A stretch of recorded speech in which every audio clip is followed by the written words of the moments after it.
Hello, good morning everyone. Good morning, sir. Good morning, sir. मेरो voice सुनिन्छ?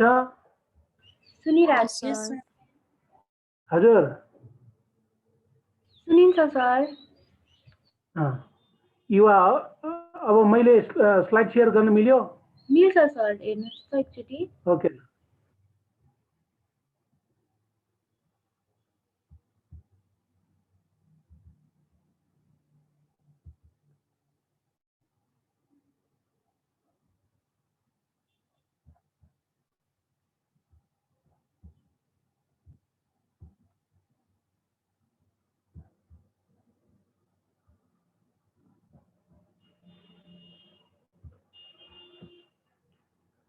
युवा slide आयो? आयो सर आएको छैन त्यो हजुर। फोल्डर आइरहेछ स्लाइड चाहिँ आएको छैन स्लाइड आयो कि छैन? छैन सर त्यो फोल्डर चाहिँ देखाइरहेछ स्लाइड आएको छैन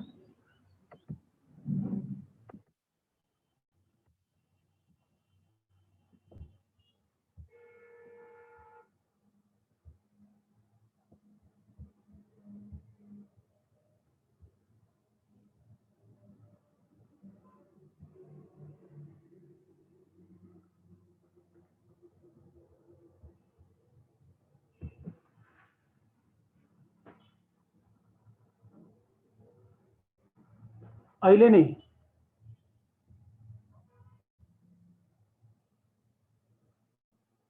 हेलो युवा छैन सर त्यो एकचोटि फेरि जुममा गएर त्यो अर्को स्क्रिन सेयर गर्न मिल्छ एकचोटि पिपिटीलाई नै उ गर्छु न त्यही गरेको हो गर्नु त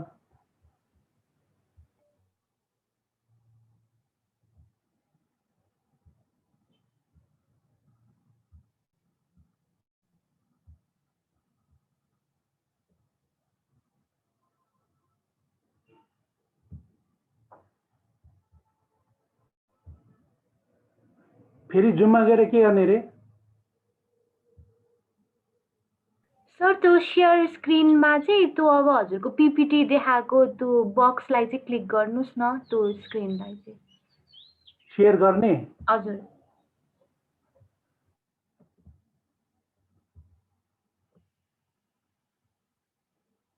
अब आउँदैछ?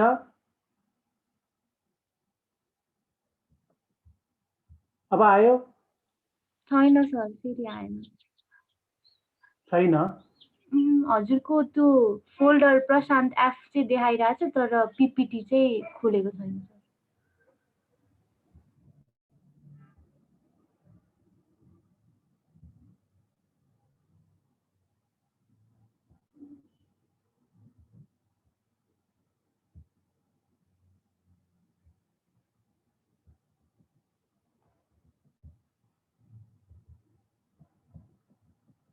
अब नि सर आयो आयो सर ओके ल मेरो भोइस सुनिन्छ नि? यस सर सुनिन्छ सर सुनिन्छ ओके ल good morning everyone I think अब मोर देन 50% पुग्यो होला लास्ट टाइम हामीले पर्टिकुलरली भल्भालाई फोकस गरेर बिनाइन कन्डिसनहरूको कुरा गरेको थियौँ त्यसमा स्वेलिङको कुरा गरेका थियौँ त्यसपछि बिनाइन कन्डिसनहरू र अनि त्यसपछि इन्ट्राइपिटल नियोप्लेजियाको कुरा गरेका थियौँ अब रिमेनिङ पोर्सनमा कुरा गर्दाखेरि अब लास्ट टाइम हामीले यो स्क्वामस सेल हाइपरप्लेसिया अथवा चाहिँ यो प्री मेलिग्नेन्ट कन्डिसनसम्म डिल गरेका थियौँ आज हामी यो भल्भाको यो मेलिग्नेन्ट कन्डिसन सिद्ध्याएर अनि भजाइनल कुराहरू भजाइनल लिजनहरूको कुरा गर्छौँ अब मेलिग्नेन्ट नियोप्लाज्ममा कमनली अब यो सर्भिक्समा जस्तै गरेर squamous cell carcinoma most common हो त्यसपछि मेलानोमा सार्कोमा अनि अरू चाहिँ मेटास्टाइसिसहरू अरू साइडबाट हुन सक्छ this can be blood borne from any side including choriocarcinoma अथवा लिम्फोमा पनि हुन सक्छ अब अघि न भर्खरै कुरा गऱ्यौँ मोस्ट कमन त्यो अब मेलिग्नेन्ट कन्डिसनको कुरा गर्दाखेरि स्क्वामस सेल कार्सिनोमा हो जुन 92% फलोड बाई मेलानोमा अनि बेसल सेल कार्सिनोमा अनि बार्टोलो ग्ल्यान्डको एडेनोकार्सिनोमा मेटास्टेटिक भयो, भेरिकोस र सार्कोमा चाहिँ एकदम रेयर नै भयो। अनि यो म्यालिग्नेन्टमा स्क्वामस सेल कार्सिनोमा इन्भेजिभ टाइपमा चाहिँ यो कमनली कुरा गर्दाखेरि फिमेल जेनाइटल क्यान्सरको अराउन्ड 4% त्यति कमन छैन।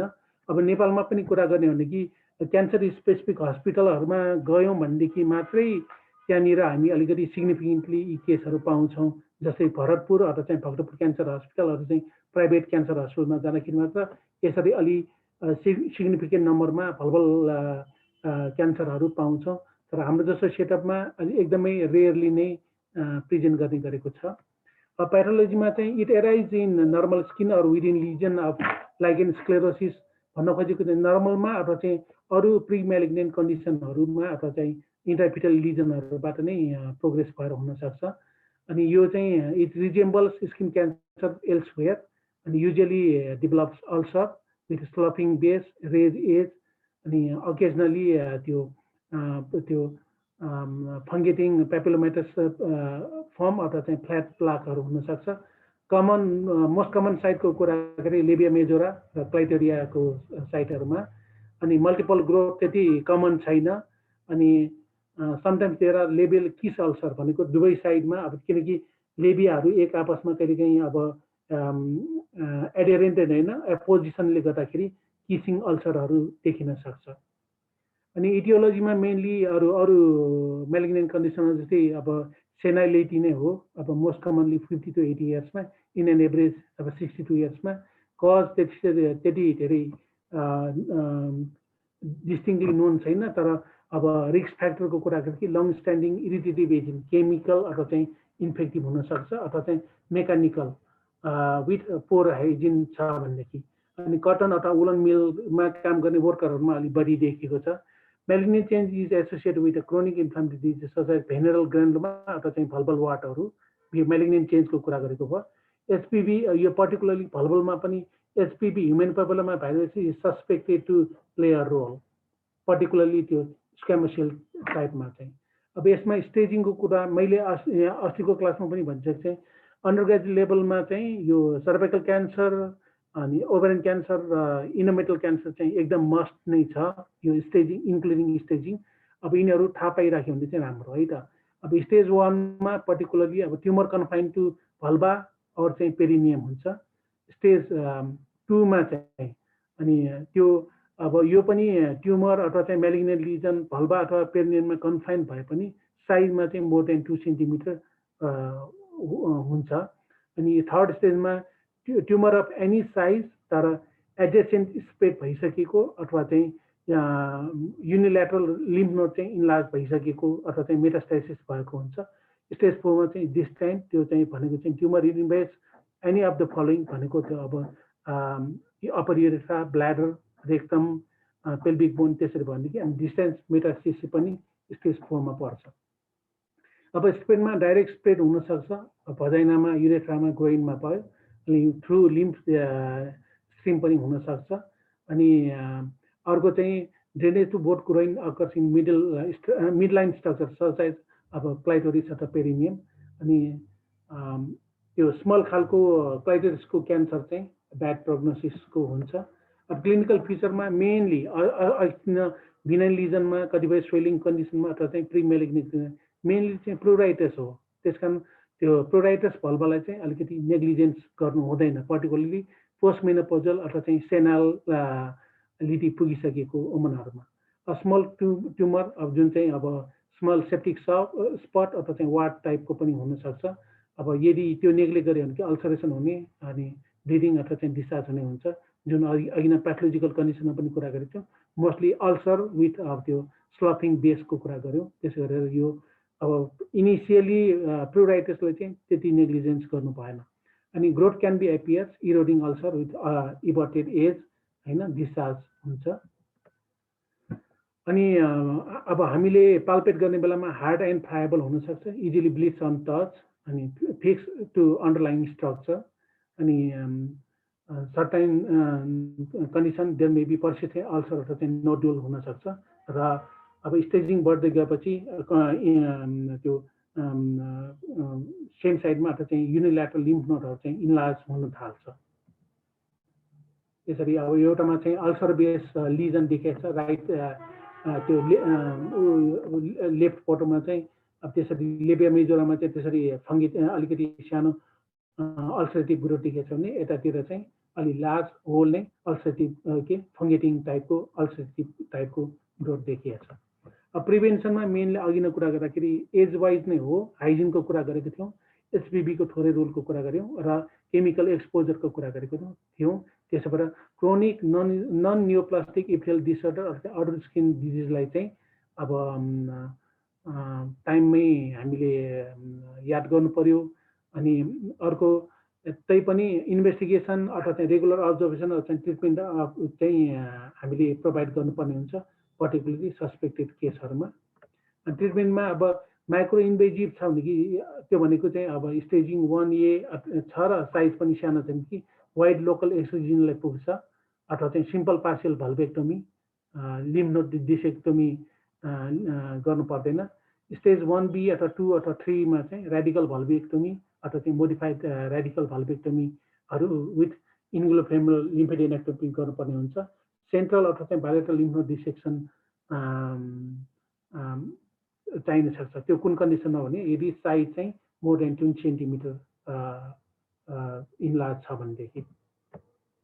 अनि post of radiotherapy to be given if 2 or more groin lymph node involves अथवा चाहिँ त्यो डिजिज फ्री मार्जिन चाहिँ लेस देन 8 सेन्टिमिटर छ भने रेडियो पनि चाहिन्छ, surgery followed by radiotherapy. In simple partial vulvectomy dissection is carried out up till the superficial layer of urogenital फासाको भयो। मोडिफाइडमा चाहिँ के गरिन्छ भनेदेखि dissection done up to deep fascia of urogenital diaphragm. त्यो अब अघि नै स्टेजिङको कुरा गर्दाखेरि स्टेज 1 मा चाहिँ सिम्पल भए पुग्छ भनेदेखि स्टेज 1B देखि लिएर चाहिँ मोडिफाइड रेडिकल अथवा चाहिँ रेडिकल भल्भेक्टोमी चाहिन्छ भनेको त्यो चाहिँ अब डेप्थ अथवा त्यो डिसेक्सन चाहिँ कहाँसम्म चाहिँ गर्ने भनेको कुरा भयो।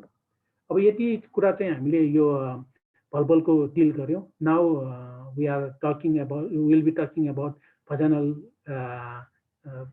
लिजन्स। इनिसियली चाहिँ भजानल सिस्ट त्यति रेयर छैन, अनि भजानल सिस्ट त्यति कमन छैन किन no gland in the mucous coat, so vaginal ulcer is also rare. Commonly चाहिँ हुने चाहिँ अब त्यो डेभलपमेन्टल गार्डनर सिस्ट र इपिथेलियल सिस्ट पो। अब त्यसमा पनि गार्डनर सिस्ट चाहिँ मोस्ट कमन भएको, usually situated in anterior lateral wall of the vagina. अनि इपिथेलियम प्याथोलोजी अब हामीले हिस्टोलोजी हेऱ्यौँ भनेदेखि इपिथेलियम इज लो कोलमनर अनि सिक्रेट्स म्युसिनस मेटेरियल। सर्जिकल ट्रिटमेन्टमा मेनली एक्सिजन नै हो। त्यसो भएर भजानल अब त्यो भलभालमा जस्तो त्यति धेरै बिनाइन कन्डिसनहरू भजाइनामा छैन। मोस्ट कमनली हामीले देख्ने गरेको भनेको चाहिँ गार्डनर सिस्ट नै हो। अनि अर्को इन्क्लुजन सिस्ट जुन चाहिँ भर्खरै हामीले त्यो इपिथेलियल इन्क्लुजन सिस्टको कुरा गऱ्यौँ। अब यो त्यसमा कमनमा आइदर त्यो इपिडर्मल इन्क्लुजन सिस्ट अरू चाहिँ सेबासिस सिस्ट हो। अनि located beneath the epidermis in the anterior half of the labia majora. And it arises from the epithelium buried under the mucosa during the healing process, and located lower third of the vagina on the posterior or the posterior lateral wall. Some the lining epithelium is stratified squamous. Content ma चाहिँ ठीक चीजी substance हुन सक्छ र यसको treatment पनि gardener Systema जस्तै surgical excision नै हो। त्यसो भएर भजाइनल सिस्टमा अथवा चाहिँ बिनाइन कन्डिसनमा दुईटा हामीले यो गार्डनर सिस्ट र इपिथेल इन्क्लुजन सिस्टको कुरा गर्यौं। यसरी अर्को त्यसपछि अब अस्न भल्भामा जस्तै गरेर अथवा चाहिँ सर्भाइकल क्यान्सरमा जस्तै गरेर प्रिमेलिग्नेन्ट लिजनमा अर्को भजाइनल इन्ट्रा इपिथेल नियोप्लेसिया हो। कजेटिभ एजेन्टमा यसमा चाहिँ डेफिनेटली त्यो सर्भाइकल क्यान्सरमा जस्तै अन्कोजेनिक एचपीभी नै यो कजेटिभ अर्गानिजम हो, which in 70% of cases it can be associated along with त्यो CIN पनि सर्भाइकल इन्ट्राइपिथेल नियोप्लेसिया पनि। अनि PIN1 मा अब मिनिमल लस अफ स्ट्राटिफिकेसन अथवा चाहिँ पोलैरिटी अफ सेल्स। अनि PIN2 मा चाहिँ त्यो एब्नोर्मली एक्सटेन्ड अप टु त्यो middle third of the epithelium. अनि थर्ड बिहाइन्ड थर्ड भनेको त अब यो कार्सिनोमा इन सिटु नै भयो। There is post loss of polarity and र स्ट्राटिफिकेसन भयो। बेसमेन्ट तर बेसमेन्ट मेम्ब्रेन चाहिँ रिमेन्स इन्ट्याक्ट। अनि डायग्नोसिसमा अब भजानल स्क्रैप साइटोलोजी अथवा चाहिँ कल्पोस्कोपी based कल्पोस्कोपी along with biopsy cervical क्यान्सरमा जस्तै गरेर बायोप्सी नै पठाउने हो, पल्स बायोप्सी। अनि म्यानेजमेन्टमा स्मल लिजन छ भनेदेखि local excision for biopsy, excisional biopsy followed by the histopathology नै भयो हैन। अनि अर्को जुन चाहिँ यो high fluoro uracil cream also can be applied। अनि ablation therapy also can be done by the electrotherapy, laser अथवा चाहिँ त्यो चाहिँ एक्सिजन अफ भजानल भल्भ नै गर्न सकिन्छ। अनि भजानल कार्सिनोमाको कुरा गर्दाखेरि अब प्राइमरीली यो धेरै त्यति कमन छैन। अनि अब यो कमन एज ग्रुपको पनि कुरा गर्दाखेरि अब मोर देन 70 इयर्समा है त। अनि मोस्ट कमन हिस्टोलोजिक टाइपमा स्क्वमल सेल कार्सिनोमा नै हो। मोस्ट कमन साइटमा चाहिँ upper third of posterior wall of vagina, upper third of posterior wall of vagina. अनि साइन एन्ड सिम्पटममा मोस्टली असिम्टोमेटिक। अनि patient can be present with a painless abdominal vaginal bleeding. त्यस कारण यो पोस्टमेनोपोजल ब्लिडिङमा वान अफ द डिफरेन्सियल डायग्नोसिसमा यो भजानल हामीले क्यान्सरलाई पनि राख्नुपर्ने हुन्छ है त। अनि फाउल स्मेलिङ डिस्चार्ज त्यो अब धेरै कुराहरू सर्भाइकल क्यान्सरसँग चाहिँ मिल्छ। त्यसो भएर यसमा पनि अब अल्सरेटिभ ग्रोथ हुने, कन्टिन्युसली त्यो अब सर्फेस एरिया चाहिँ इरोड हुने भएर अनि त्यही चाहिँ अनि अलिकति हाइजिन मेन्टेन गरेन भनेदेखि त्यही चाहिँ foul smelling discharge, continuous discharge per vagina चाहिँ हुन्छ। हामीले पर स्पेकुलम गरेर हेर्दाखेरि चाहिँ सर्भाइकल क्यान्सरमा जस्तै गरेर अल्सरेटिभ ग्रोथ अथवा चाहिँ एक्जोफाइटिक ग्रोथ देख्न सक्छौँ। दो अब यो आइसोलेटेड अब अघि नै कुरा गऱ्यौँ हामीले 70% most of the time it can be associated with cervical cancer. तर आइसोलेटेड भजाइनल हामीले क्यान्सर देख्यौँ अथवा चाहिँ भेट्यो भनेदेखि चाहिँ in that case cervix appears normal. Lymphatic ड्रेनेजको कुरा गर्दाखेरि यो अब पछि मेटास्टासिसको लागि पनि त्यति इम्पोर्टेन्ट छ र सर्जरीलाई पनि इम्पोर्टेन्ट, सर्जिकल इन्टरभेन्सन गर्दाखेरि पनि इम्पोर्टेन्ट छ। Tumour arising in upper vagina drains to pelvic lymph node. अनि लोवर पार्टमा चाहिँ इन्ग्विनल लिम्फ नोडमा त्यही हिसाबले लिजन कहाँ छ त्यही अनुसार हामीले पछि लिम्फ नोड डिसेक्सन गर्ने बेलामा चाहिँ त्यही अनुसार चाहिँ विचार गर्नुपर्ने हुन्छ। र स्टेजिङको कुरा गर्दाखेरि अब स्टेज 0 त्यो भनेको अब इन्ट्राइपियल नियोप्लेसिया हो, जुन चाहिँ कार्सिनोमा इन सिटु भयो, जुनमा अब बेसमेन्ट मेम्ब्रेन इन्ट्याक्ट हुन्छ भन्ने कुरा गऱ्यौँ। दो लस अफ पोल्यारिटीको कुरा गरे पनि अब स्टेज 1 मा चाहिँ carcinoma limited to vaginal wall. Stage 2 मा extending beyond the vagina but not extending to the pelvic side wall. अब हामीले सर्भाइकल क्यान्सरसँग रिलेट गर्दाखेरि स्टेज 2 मा त्यसमा पनि प्यारामेट्रियमसम्म पुग्या हुन्छ, पेल्भिक वालसम्म पुग्या हुँदैन। अब मैले पटक भन्न गएको के भने यो हामीले एमबिबिएस लेभलमा सबै कुराहरू एकदमै मगअप गरेर अथवा चाहिँ कन्ठ गरेर मात्र साध्य हुँदैन। अरूसँग रिलेट गरेर पनि हामीले माइन्डमा चाहिँ याद गरिराख्नु पर्ने हुन्छ। त्यस कारण मैले अब यसैलाई तिमीहरूले थोरोली सर्भाइकल क्यान्सरको स्टेजिङ पढिसकेपछि अब त्यहीसँग यसलाई चाहिँ अलिकति कम्बाइन्डली विचार गरिराख्नु मिल्छ। त्यो भनेको अब स्टेज 1 मा कन्फाइन टु भजाइनल वाल भयो, त्यसमा अब सर्भिक्सको कुरा गर्छौँ। सेकेन्डमा त्यसमा अप टु प्यारामेट्रियम कुरा गर्छौँ, not to pelvic side wall. अब यसमा पनि त्यसै भयो। अनि स्टेज 3 त्यसमा पनि अप टु पेल्भिक वाल हो, अब यसमा पनि हैन। अनि 4 मा चाहिँ डिस्टेन्ट अथवा चाहिँ अलिकति अब एक्सटेन्सिभको कुरा आयो। अब स्टेज 4 मा carcinoma extending beyond the true pelvis अथवा इन्भल्भिङ ब्ल्याडर अथवा चाहिँ रेक्टम, यो धेरै कुरा सर्भाइकल क्यान्सर मिल्छ अथवा चाहिँ इभिडेन्स अफ डिस्टेन्स मेटास्टासिस। म्यानेजमेन्टको कुरा गर्दाखेरि स्टेज 1 मा अब सर्भाइकल क्यान्सरमा पनि स्टेज 1A सम्म चाहिँ सर्जरी पोसिबल छ। अब जस यो भजाइनल क्यान्सरको स्टेज 1 मा चाहिँ ट्युमर इन्भल्भिङ अप्पर 1/3 भजाइनामा चाहिँ radical hysterectomy, radical vaginectomy, bilateral pelvic lymphadenectomy गर्नुपर्ने हुन्छ। अनि लोअर 1/3 को कुरा गर्दाखेरि अघि न त्यो हामीले ड्रेनिङ लिम्फ नोड फरक भएको हुनाले चाहिँ अनि त्यो लिम्फ नोड जेनेक्टोमी अलिकति फरक हुन्छ। अब त्यसकारण रेडिकल भल्भेक्टोमी, बायोलोजिकल इन्ग्युनल फेमोरल लिम्फेडेनोप्याथी। अब यदि लिजन चाहिँ अप्पर वान थर्डमा भएको भए हामीले त्यसमा लिम्फ नोड चाहिँ पेल्भिक लिम्फ नोडको कुरा गरेको थियौँ। अब लोवर वान थर्डमा चाहिँ इन्ग्युनल फेमोरल लिम्फ नोड भयो। अनि अब tumour emerging middle one third भजनमा चाहिँ एक्सटर्नल रेडियोथेरापी र ब्राकीथेरापी, स्टेज 2-3 मा रेडियोथेरापी, अनि स्टेज 4 मा चाहिँ अब पेल्भिक एक्जेन्टिएसन अथवा चाहिँ यो चाहिँ अलि एक्सटेन्सिभ टाइपको सर्जरी प्लस चाहिँ रेडियोथेरापी चाहिन्छ। अब प्रोग्नोसिसको कुरा गर्दाखेरि यो भजानल कार्सिनोमा हुनुपर्ने, यो prognosis of vaginal carcinoma depends upon the nodal involvement. त्यो भनेको चाहिँ अब मेटास्टेसिसकै कुरा हो। Single most important predicted followed by the tumour size. अब लिजन यदि 3 सेन्टिमिटर भन्दा बढी छ भने त्यो प्रोग्नोसिस ओभरअल चाहिँ अलिकति अब रिलेटिभली राम्रो छ, त्यो भनेको चाहिँ एराउन्ड 80%। यसरी चाहिँ हामीले यो काउन्सेलिङको बेलामा हामीले प्रोग्नोसिसको कुरा चाहिँ गर्नुपर्ने हुन्छ। यसरी we have dealt the swellings, benign condition, pre-malignant condition, and malignant condition of vulva, followed by the benign condition of the vagina, and pre-malignant condition, that is vaginal intraepithelial neoplasia, followed by the vaginal carcinoma को चाहिँ हामीले deal गर्यौं। केही छ question?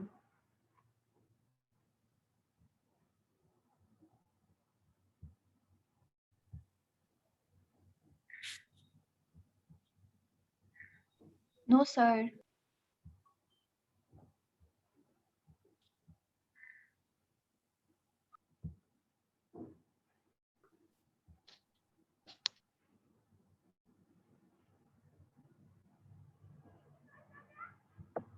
Paras छ नि हैन क्लासमा?